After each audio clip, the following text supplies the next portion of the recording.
There is a country in West Africa where 200 years before American women could vote, 6,000 female soldiers stood in formation, rifles in hand, and made the French army run. The same country cradled a religion that 60 million people from Haiti to New Orleans, from Cuba to Brazil, still practice today. But the world calls it by the wrong name.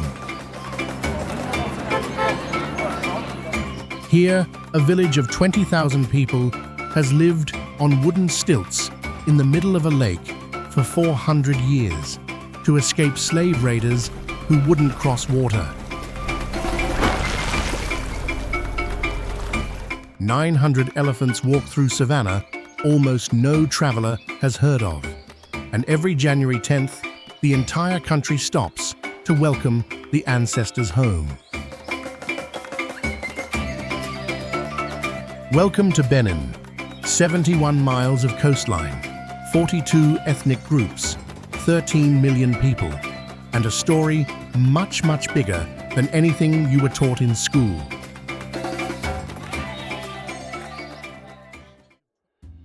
Dawn in Cotonou.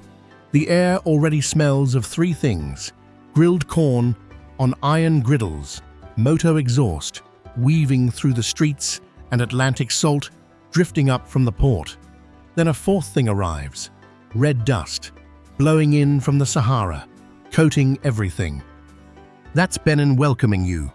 The country itself is a slim ribbon of land about the size of Pennsylvania, roughly 420 miles top to bottom, only 78 miles wide at its widest point, squeezed between Togo and Nigeria on the Gulf of Guinea, bordered to the north by Burkina Faso and Niger, four countries hugging its edges. The coastline is short, just 75 miles, shorter than Cape Cod, but everything worth knowing happens between those beaches and the mountains far to the north. Because Benin has four different landscapes, stacked one on top of the other. First, coastal plains, palm forests, lagoons, and Cotonou's bustling streets. Then, a central plateau of gentle hills and farmland. Then, rolling savanna. And finally, way up north, the Atakora Mountains, rising to 2,159 feet, about half the height of Mount Washington in New Hampshire. Modest by American standards, but those mountains hold secrets you'll want to see. Running through the middle, the Dahomey River, 322 miles long. It drains into Lake Nokoué, 60 square miles of shallow water, about half the size of Lake Tahoe, averaging just 5 feet deep. Remember that lake. It matters more than any river we'll cross today. The climate is tropical and honest about it. Temperatures hover between 77 and 90 degrees Fahrenheit year-round. 2 rainy seasons, 2 dry seasons. Cotonou gets 51 inches of rain annually, more than Miami. But the season that shapes daily life is the Harmattan. November through March, a dry wind blows down from the Sahara, carrying an ocean of orange dust.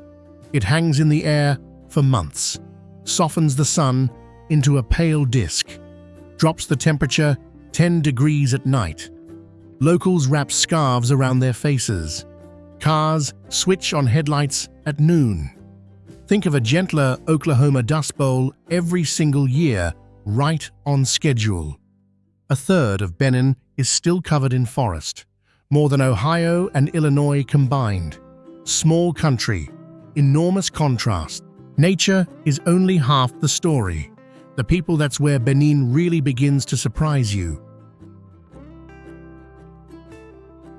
13 million people, 42 ethnic groups, more than 50 languages, and 48% of them are under 15 years old, the youngest country in West Africa. The Fon are the largest group, about 40% descendants of the ancient kingdom of Dahomey. Then the Yoruba near the Nigerian border. the Adja, the Bariba up north, the Fulani herding cattle across the savannah, and in Ouidah, Afro-Brazilians, descendants of enslaved Africans shipped to Brazil, who then made their way back in the 1830s. They still cook Brazilian dishes in the market. Most Beninese live in extended family compounds, 3 or 4 generations under one shared courtyard, and the market is the beating heart of everything. Dantokpa in Cotonou is the largest open-air market in West Africa. 20 hectares, 500,000 people every day. If you can't find it at Dantokpa, it probably doesn't exist. To move around you, climb onto a Zemijan, a motorcycle taxi with a yellow helmet. 100,000 of them in Cotonou alone, 50 to 80 US cents a mile. Here's the Fon philosophy of life. Mekpo, GBA o Medowu. Roughly, the living matter more than the dead. But the ancestors are everywhere. Their spirits sit in the courtyard on iron staffs called asen, waiting to be fed with offerings. The Fon believe the ancestors are the wind that pushes your boat. You paddle, but they push. And the women here, my friend, the women. 200 years before, American women could vote, 6,000 of them stood in military formation. 6,000. We're coming back to that story. Hold on to it. Today, Angélique Kidjo, born right here in Cotonou, has won 5 Grammy Awards. She sells out Kennedy Center. The Nana Benz women who trade wax print fabric got rich enough to buy Mercedes-Benz cars. In Benin, women hold the family money. Full stop. And religion, 27%, Muslim, 25%, Catholic, 17%, officially Vodun. But listen, 60% of the country practices Vodun in some form. Because in Benin, you don't choose one. A Vodun altar sits in the same courtyard as a wooden crucifix. Nobody argues. It just works. Before we open the door to the story of those 6,000 women, I want to know where in the world you're watching from. What country? What time is it right now? That's the key. I need you to drop in the comments below, because everything after this is going to open up. That religion you've heard about, the one Hollywood turned into a horror movie, it has a real name, Vodun, and it means that which is hidden. No dolls, no zombies, no curses. That's not Vodun. That's Hollywood's fever dream. Vodun was officially recognized as a state religion in Benin in 1996. Its founders believe in Mawu Lisa, a divine pair. Mawu is the moon. Lisa is the sun. Together, creation. Beneath them are the lower intermediary spirits. Legba guards the crossroads. Dambala is the serpent of wisdom. Erzuli is love. Shango is thunder. Before a big decision, you visit a Fey priest. He casts 16 cowrie shells on the ground, reads the pattern, tells you what the ancestors think. When enslaved Africans were shipped from this coast across the Atlantic, Vodun went with them. It became Haitian Vodou, Cuban Santeria, Brazilian Candomblé, the Voodoo of New Orleans. Marie Laveau, the Voodoo Queen of Louisiana. Her spiritual bloodline traces back here. The African religion the world got wrong. In Benin, it's simply quietly every day. Sunrise at Dantokpa. Smoke rises from iron griddles. Women pound spices in wooden mortars. Benin's mouth waking up. You start with akassa fermented corn dough wrapped in banana leaves, served with red tomato chili sauce. Tangy, chewy, cheap. Benin on a plate. Then kuli kuli, deep-fried peanut cakes. Basically, peanut butter that decided to become crunchy. Snap between your teeth. Aloko ripe plantains, sliced fried, until caramelized. Sweet gold in a paper cone. Amiwo, red corn dough with tomato, onion, and peppers. Served with fried chicken. Old Dahomey recipe. Kings ate it. Wagasi, you have to try this. A Fulani cheese from the North Red Rind, dyed by soaking in calotropis leaf water. Grill it. Eat with pepper sauce, like halloumi met chorizo at a bonfire. Yovo doko, sweet fritters. The name literally means cake for the white person. If you know beignets in New Orleans, you know yovo doko. Sodabi palm wine, distilled twice 40% alcohol. Locals drink it before ceremonies. Foreigners drink it once. Sip, say sodahbi. And to wash it down, la Beninoise, the national beer.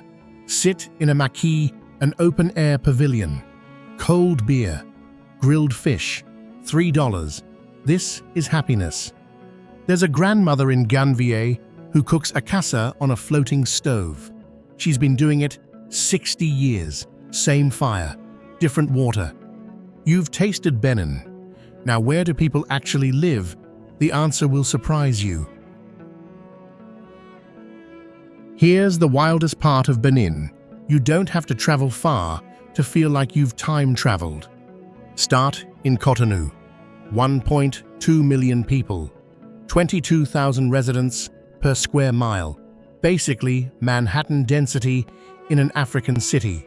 Motorcycles roar. Wax print stalls line every block.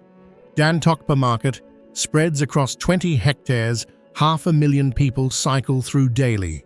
A whole Vodun quarter sells dried python skins, herbal charms, and hand-carved wooden gods. Along the Route de Pêche, 25 miles of coastline brand-new resorts rise beside fishing pirogues. The Amazon Monument, a 30-foot bronze statue of a Dahomey warrior queen, unveiled in 2022, stands guard over a central plaza. And the Foundation Zinsous is the closest thing West Africa has to a small MoMA. Now get in a boat, 30 minutes across Lake Nokoué, and you arrive in Ganvié. 20,000 people, wooden stilts, middle of the lake, 400 years. No roads, no cars. Everything moves by dugout canoe. Children paddle to school. The mailman paddles. Women in raffia hats paddle to the floating market at dawn pirogues stacked with fish, tomatoes, palm oil. Mosque on stilts. Church on stilts. Hospital. Hotel. Everything on stilts. Cotonou and Ganvié. Same country. 25 kilometers apart. But standing in one, you cannot imagine the other exists. In Cotonou, dinner arrives by Uber Eats. In Ganvié, the mail arrives by paddle. The distance isn't miles, it's centuries. But there's one thing Cotonou and Ganvié have in common: the way people love. And that's where we go next. In Benin, you don't marry a person, you marry a compound. Afon wedding begins with Vinandononu, the young man's father, sends an emissary. The bride's mother whispers the answer into her father's ear. If it's yes, the young man begins visiting. He helps her father plow the fields every rainy season. That's asitoglelile, working love, not sending flowers, sending sweat. Then the gifts arrive. Palm wine, cola nuts, coconuts, a rooster and a hen. Every item symbolic. A wedding here isn't two people. It's two families and two ancestral lineages merging. Then comes the sacred moment called Ace Bio Gbina, permission to take the bride away from her mother's house. There's crying on both sides. She moves to his compound, a shared courtyard, with mother-in-law, grandmother, sisters-in-law, aunts, cousins, 3-4 generations under one open sky. Children don't belong to their parents. They belong to the whole courtyard. That same family loyalty, that same stand together or die, is what built the world's most feared army, all female, 6,000 strong. 1727. Dahomey. A drum beats, and out of the palace gates march women, not maids, not concubines, soldiers, rifles, machetes, foot-long spears, 6,000 of them, faces painted red, eyes ready. The French called them les Amazones. Their king called them his most loyal. They were the Agojie, also Mino, our mothers in Fon, founded in the 1700s, likely by Queen Ganvié, after her twin brother, the king, died mysteriously. Ganvié assembled an army of women willing to die for her. Under King Gezo in the 1840s, the Agojie reached their peak, 6,000 fighters in an army of 12,000, half the standing army, recruited from the best huntresses, captured POWs, and the king's strongest wives. They trained by climbing walls of thorns bare-handed, trained to decapitate a man with one stroke, sworn to celibacy, yet holding cabinet positions. The last known survivor was named Nawi. She died in 1979 at about 100 years old. She remembered fighting the French in 1892, the last living memory of an army the world had almost forgotten. Their home base, the royal palaces of Dahomey, UNESCO World Heritage since 1985. 12 kings of Dahomey ruled here between 1625 and 1900. The walls hold appliqué tapestries and 260 carved friezes. In 2021, France returned 26 royal artifacts after holding them 130 years. The documentary about that return won the Golden Bear at Berlinale in 2024. When French Colonel Alfred Dodds arrived in 1892 to civilize Dahomey, he met the Amazons at the Battle of Cana. He shot most of them. He wrote in his journal, "They were the fiercest soldiers I ever faced, male or female." But before the Amazons, before the palaces, there was a coast, a door, and a name whispered across the Atlantic. 42 kilometers west of Cotonou. A quiet coastal town, palm trees, a crumbling Portuguese fort from 1721, and a 3-mile road that changed the world. They call it the slave route. It begins at the auction square. Then the tree of forgetfulness men walked around it 9 times, women 7. Believers said this made them forget who they were. Then Zomai, the dark hut, where slaves waited in silence for weeks. Then the common grave. And finally, the door of no return, a monumental arch on the beach, facing west toward the Americas. 1 to 2 million Africans left through this port between the 16 and 1900s. To Virginia, South Carolina, Cuba, Brazil, Haiti. 20% of the DNA in African American bodies today traces back through this door. In 2024, Benin passed a law. Anyone who can prove they descend from an enslaved Beninese ancestor can claim citizenship. Ghana and Guinea-Bissau followed. African Americans now travel here, stand at the door of no return, and touch it with both palms. The locals now call it the door of the return. You've floated halfway down this journey through royal palaces, through a slave port that scattered families across 4 continents. If the current is carrying you the way it's carrying me, drop flow in the comments and hit subscribe. The second half is where the river gets deeper. Right next door to Ouidah's Catholic Basilica, a 100-year-old church built in 1909, stands the Temple of Pythons. 2 blocks apart, 2 religions, 1 corner. Inside, about 50 royal pythons, 3 to 5 feet long, non-venomous, gentle. Legend says King Kapase transformed into a python to escape enemies, so the royal python became sacred. Killing one anywhere in Benin will get you beaten by your own neighbors. No arrest needed. Tourists can have a python draped around their neck. It's called a blessing. The snake barely moves. 100 yards away, the sacred forest of Kapase.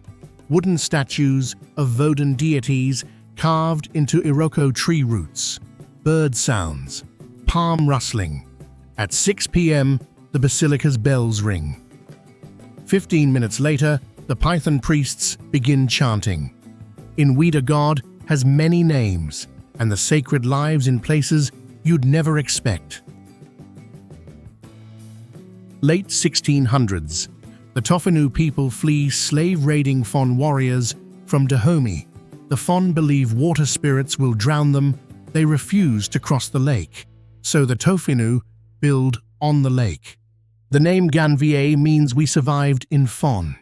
Today, 20 to 30,000 people live on wooden stilts teak lumber in this village. UNESCO listed it in 1996. A motorized pirogue from Agojie, 30 minutes across Lake Nokoué, half the size of Lake Tahoe, but averaging just 5 feet deep. The floating market starts at dawn. Women in raffia hats paddle house-to-house pirogues stacked with fish, tomatoes, palm oil. Buying happens boat to boat.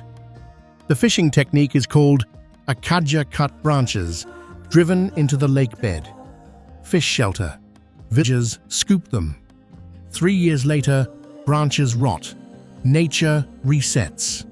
School, mosque, church, hospital, hotel, everything on stilts. Kids paddle home. Delivery boys paddle beer. But nature doesn't stop at water. Head north and you find something wilder. Northwest Benin, Pendjari National Park, 2,755 square kilometers, part of the UNESCO W. Pendjari complex spanning Benin, Burkina Faso, and Niger. Here, about 900 West African elephants call this place home. Largest wild population left in the region, 20% smaller than East African cousins. Rounder ears, straighter tusks. Elephants hear infrasound through their feet. They sense another herd 20 miles away, standing still. Then the West African lion. 20 to 30 here. Fewer than 500 survive worldwide. Genetically distinct from East African lions for 100,000 years. Shorter manes, smaller prides. They hunt cob antelope and warthogs. Cheetahs maybe 5 to 10. Wispy shadows. Bird life over 460 species. The park was falling apart. Then, in 2017, a non-profit called African Parks took over. Poaching dropped 90%. Elephant herds started growing again. Pendjari has less than 1/20th the tourists of Kenya's Masai Mara. You see wildlife alone. There's a ranger here named Idrisu. 22 years on the job. He says the elephants recognize the sound of his truck's engine. When they hear it, they don't run. They wait. Born in Cotonou in 1960, fled to Paris in 1983. Today, Angélique Kidjo has won 5 Grammy Awards. Time calls her Africa's premier diva. She sings in 4 languages: French, Fon Yoruba, and English. Collaborates with Peter Gabriel, Alicia Keys, Philip Glass, Yo-Yo Ma. Performs regularly at Kennedy Center, Carnegie Hall, and Brooklyn Academy of Music. Then there's the Foundation Zinsous, founded in Cotonou in 2005. Africa's leading center for contemporary art. Free entry. Marie-Cécile Zinsous curates exhibitions of Cyprian Toko Dagba, Romuald Hazume, and Meshach Gaba. American critics call it a small MoMA. The world caught up in 2022 when The Woman King hit theaters. Viola Davis played a Dahomey general inspired by the real Agojie, grossed over $100 million. And in 2024, the documentary Dahomey won the Golden Bear at Berlinale. Benin's story is finally getting told. Now let's climb north, where houses look like little castles. Northern Benin, the Atakora Mountains, a people called the Tamari. They build houses like nothing else in Africa. The Tata Somba, a two-story, fortified mud house, round towers, sculpted walls. From a distance, a small castle rising straight out of the red earth. The ground floor is for livestock, at night, safe from hyenas. The rooftop store's grain is where families sleep in the dry season and holds the ancestral altar. Between floors, a staircase carved into a single tree trunk. The roof is sealed with cow dung and straw and lasts 20 years. UNESCO added the Tata Somba region to the World Heritage List in 2004. This is not a museum. Real families live here today.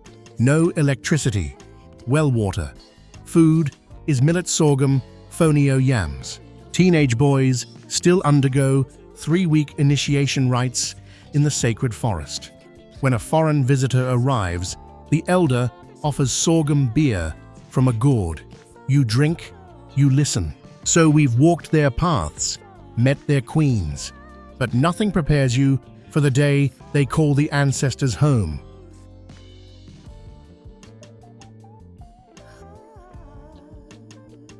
January 9th, Ouidah, 10 at night. This town normally holds 40,000 people. Tonight, 200,000.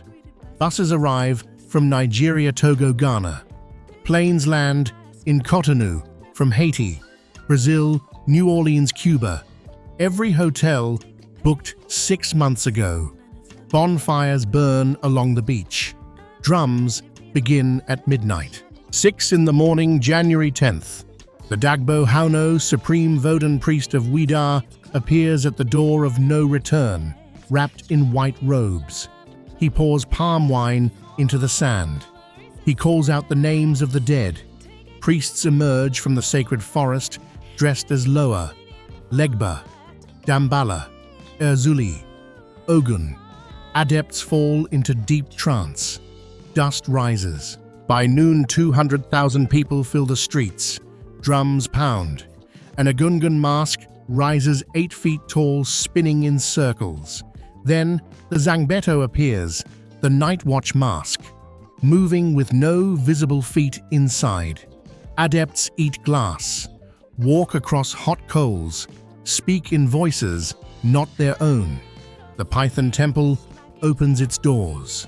Pilgrims from Haiti kneel before the royal pythons and weep. And there in the middle of the crowd, a woman from Louisiana, 70 years old, touches the door of no return with both palms. She whispers just 3 words, "I found you." Sunset. Drums slow. Bonfires burn lower. In the sand, small offerings. Coconut, tobacco, gin. And somewhere in that crowd, a 12-year-old Beninese girl hears her grandmother's ancestral song for the very first time. This is Vodun Days, not folklore, a religion alive. So how do you actually visit this country? Let me tell you exactly. The best time to visit Benin is between November and February, the dry season. Cool at night. Sunny.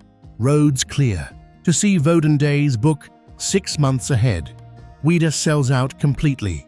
Same window for Pendjari Safari, when elephants gather at watering holes. Skip April through July. Heavy rains.